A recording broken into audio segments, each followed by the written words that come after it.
वालेकुम नाज़रीन, आप देख रहे हैं MR न्यूज़। मैं हूँ राशिदा हफीज। सबसे पहले न्यूज़ हेडलाइन। दुनिया के मुख्तलिफ हिस्सों से ताल्लुक़ रखने वाले बच्चों में एक ख़तरनाक और पुरसरार बीमारी का फैलाव जारी है और ये सवाल भी किया जा रहा है कि क्या इसके पीछे कोविड-19 है, मगर माहिरीन का कहना है कि इस बारे में अभी कुछ भी कहना कबल वक्त है। अक्टूबर 2021 से दुनिया के मुख्तलिफ हिस्सों में हेपेटाइटिस के ऐसे 600 से ज़्यादा केसेस बच्चों में सामने आ चुके हैं, जिनकी वजह अब तक मालूम नहीं हो सकी। इनमें से ज़्यादातर केसेस ऐसे बच्चों के हैं जो पहले सेहतमंद थे मगर फिर अचानक बहुत ज़्यादा बीमार हो गए। आलमी शोहरत याफ्ता भारतीय गुलकार अरिजीत सिंह ने हाल ही में पाकिस्तान के दौरे का ऐलान किया। मगरबी बंगाल के शहर मुर्शिदाबाद से ताल्लुक़ रखने वाले 35 साला गुलकार अरिजीत सिंह की अमरीकी शहर में किए जाने वाले कॉन्सर्ट की एक वीडियो वायरल हो रही है, जिसमें उन्होंने अपने पाकिस्तानी मुद्दाहों को अपने दौरे पाकिस्तान की नवीद सुनाई।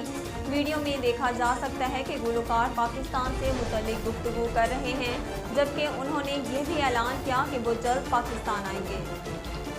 पाकिस्तान तहरीक-ए-इंसाफ के चेयरमैन इमरान खान के मुल्तान जलसे में सामने आने वाला दिलचस्प जुमले वाला पोस्टर सोशल मीडिया की ज़ीनत बना हुआ है। चंद रोज़ कबल इमरान खान ने पंजाब के शहर मुल्तान में मौसम शदीद गर्म होने के बावजूद जलसा किया, जिसमें PTI कारकुनान ने बड़ी तादाद में शिरकत की। जलसे के शुरका ने जहां इमरान खान के हक में प्ले कार्ड्स उठाए हुए थे, वहीं एक प्ले कार्ड ने सोशल मीडिया की तवज्जो अपनी जानिब मबजूल करवा ली, जिसे एक खातून ने उठा रखा था। हुकूमत ने वफाकी दारुल हुकूमत के रेड जोन को सील करने का फैसला कर लिया।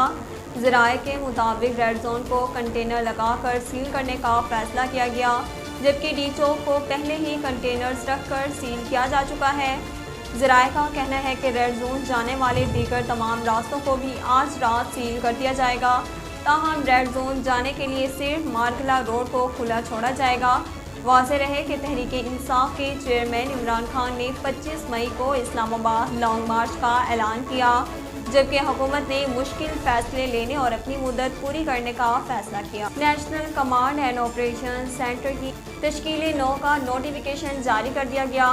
वज़ीर-ए-आज़म शहबाज शरीफ ने कोरोना की नई इक़साम सामने आने पर NCOC बहाल करने का हुक्म दिया था, जिसके बाद national command and operation centre की तश्कील 9 कर दी गई।